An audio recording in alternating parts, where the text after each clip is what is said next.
Her Majesty the Queen has asked me to form a new government, and I have accepted.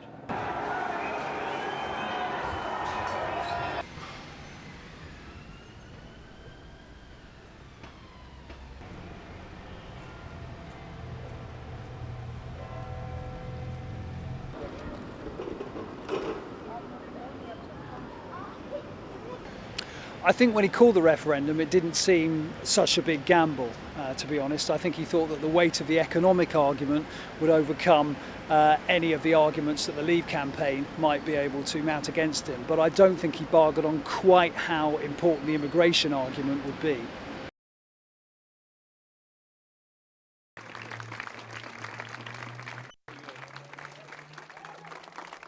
Good morning.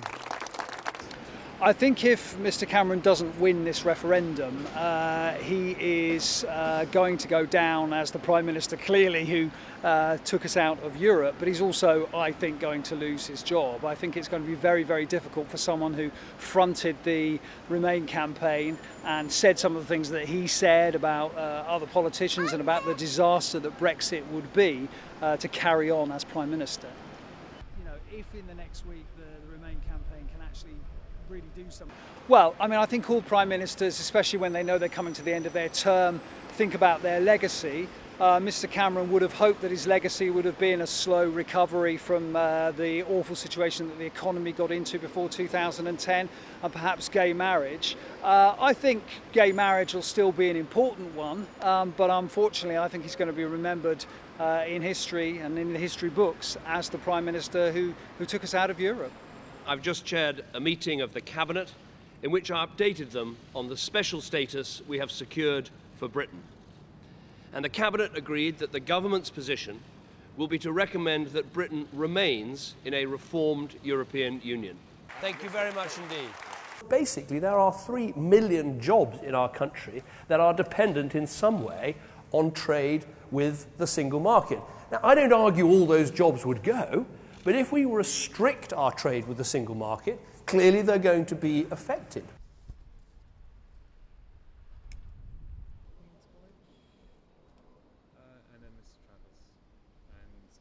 I think he's actually been pretty stunned by the extent, by the strength of the Leave cause. I think the golden rule is never hold a referendum unless you're confident of winning it, and I think he thought that the moderate voices would prevail by some distance, but that's not the way the polls are suggesting it's going to go.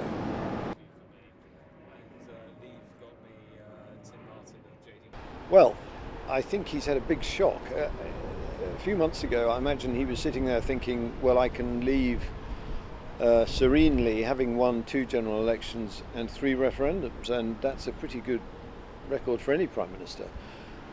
Suddenly, though, things are looking very different. I don't think he's ever wanted to leave the EU. I don't think he's a real Eurosceptic at all, although he's claiming to be. And I think if we do leave, I think he will be looking back and thinking, you know, we will have left the EU almost by accident, and that's a huge mark against him. And I think he will find that quite a hard cross to bear. Jobs that Brexit might have. I asked both campaigns to provide me with suggestions.